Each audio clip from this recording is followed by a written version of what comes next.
My wife went missing 15 years ago. Today I received an anonymous message. I don't like to talk about what happened 15 years ago. I don't even like to think about the fact that on January 7th, 2008, Sarah Collins, beloved member of the community, left home to the store and was then never seen again. It was a huge case back then. Everyone seemed to want to know what happened to her, but no one was more desperate for answers than I was. Sarah and I had been married for 5 years. I knew as soon as I met her that I wanted to spend the rest of my life with her. She had one of those smiles that just lit up a room. That's why it was so hard to believe that such a beautiful, successful woman had seemingly disappeared. They hadn't even recovered her body. 15 years later, and they still didn't have a shred of evidence. Not a tire track, or even a fingerprint. Nothing. The police put out an appeal, but no one came forward. Somehow, not a single person had seen her. It was like she had just vanished without a trace. I think about Sarah a lot. I could never quite bring myself to take down the photos of her from around the house. Sarah's bright face still smiles down at me from every room. There's one photo of her from our wedding day that I really love. Looking at it is like looking straight at her. It captured her perfectly. 2 days ago, I found myself staring at it, really getting lost in the details. Her eyes, the way the corners of her mouth were lifting into a smile, the small dimple on her left cheek. I was looking at it so intently that I almost didn't notice the phone ringing. It was the landline phone, which was odd, as no one ever called me on the landline anymore. It was all mobiles nowadays. When I looked at the caller ID, it was an unknown number. I shrugged and picked it up anyway. It was probably just the bank calling to confirm something. The call took a moment to connect, but when it did, I heard a strange rustling sound on the other end of the line. Hello? I wasn't in the mood for any prank callers. Is anyone there? Hello? Daniel? Daniel, thank goodness I finally reached you. The voice on the other end of the line was a woman's voice, shaking and breathless. Daniel, it's me. It's Sarah. Are you there? When I heard her name, it was like my heart had stopped beating for a moment. Sarah. My Sarah. But that was impossible. Sarah had gone missing 15 years ago. Whoever this was, it was not my wife. I don't know who you are, but you're not Sarah, I hissed into the phone coldly. Stop calling this number. I had dealt with a lot of these calls, especially when Sarah first went missing. Con artists, fraudsters, anyone who wanted to manipulate a grieving husband. I knew none of them were my wife. No, Daniel, wait, you have to listen to me. It's me. Sarah, you have to believe me. She was sounding shrill and desperate now, even a little hysterical. The lengths that people go to in order to sell a lie is astonishing.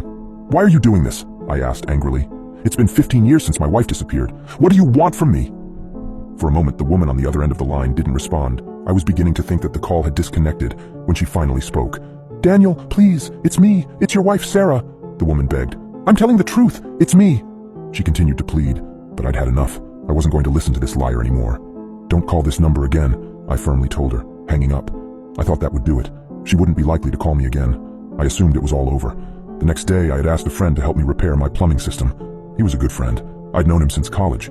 He had been there for me when Sarah disappeared, getting me through it. We were both taking a break, catching up on the important events in each other's lives, when my landline phone began to ring again. Sorry, I have to take this. It might be important, I said, getting up from my seat and making my way to the phone. I noticed that the call was coming from an unknown number, just as it had the day before. I didn't make a connection right away. After all, it could have just been the bank this time around. I picked up the phone, and I heard the same rustling sound. It was unsettling in a strange way. I almost felt like I had heard it before. I just couldn't put my finger on it. Hello? I was already beginning to get a good idea of what this call was, and I wasn't happy about it. I told you not to call this number. Daniel, thank goodness I finally reached you. The very same words that she had said the day before. Daniel, it's me. It's Sarah. Are you there? It was undoubtedly the same woman. I don't have the time for this, I hissed into the phone. I know you're not Sarah. Stop calling me. I hung up the call and walked back to my friend, who looked confused. Who was that? He asked me. It was some prank caller trying to pretend to be Sarah, I told him, rolling my eyes. I thought that I had left it all behind. I even changed my phone number. I don't know how this woman got hold of my new one. Pretending to be Sarah? My friend echoed. That's really strange. Did you tell anyone about it? Like the police? No, I shake my head. There's no need. It's just someone trying to cause a bit of drama. They probably want money or something like that. I made it clear that was the end of the conversation. I didn't want to continue talking about it, bringing up harmful reminders of the past. I woke up the next day, not expecting to get any more calls from the unknown number. I made it very clear that I wouldn't be participating in her charade. However, I was quickly proven wrong. As soon as I started to walk downstairs for a glass of water, the phone rang again. I thought about letting it ring, but I had a better idea. I was going to issue a much stronger warning to the caller, even threaten to get the police involved if the calls wouldn't stop. That would scare her. I was certain of it. I picked up the phone, hearing the very same eerie rustling. I couldn't explain it, but it made a shiver run up my spine. Finally, the call connected. It was just the same as the other times, the same pathetic monologue. Daniel, thank goodness I finally reached you. Maybe it was even a recorded message. Daniel, it's me, it's Sarah, are you there? If you don't stop calling this number, I'll have no choice but to involve the police, I told the caller. This is harassment. If you want money, try conning someone else. Before I could even give the woman on the other line a chance to answer, I hung up the call. Hopefully this would show her that she wouldn't be manipulating me. I could see right through her elaborate scam. I was sure that my warning would stop the calls coming in. I was so sure of myself that when I was woken by a loud, persistent ringing sound the next morning, I didn't even think to connect it to the unknown number calls. I first assumed it was my alarm, waking me up, but when I turned to look, I saw that the alarm hadn't gone off yet. That was when I reached the conclusion that it was the landline phone. I rushed down the stairs, wanting to tell the caller that I would be taking police action, wanting to catch out the desperate scammer. Fortunately, I got down there in time and picked up the phone. Holding it to my ear, I heard that creepy rustling that I had become familiar with. It still made my heart beat faster, just for the few seconds until the call connected. Daniel, thank goodness I finally reached you." The usual message of hysteria came through the phone. I was well used to hearing it by now. "Daniel, it's me, it's Sarah, are you there?" "I gave you a warning. I said that if you called again, I would be taking legal action." I spoke into the phone, loudly so that whoever was on the other side would be sure to hear me. "You've gone too far now. I have to do something about this." I waited for the woman to respond. "Daniel, no, it's me. I'm not lying to you. I would never lie to you. Daniel, it's me, Sarah. Your wife, it's me." I can't stand the high-pitched whine of her voice. "You're not Sarah," I told her bitterly. "I know you're not Sarah. I will be taking action. Goodbye."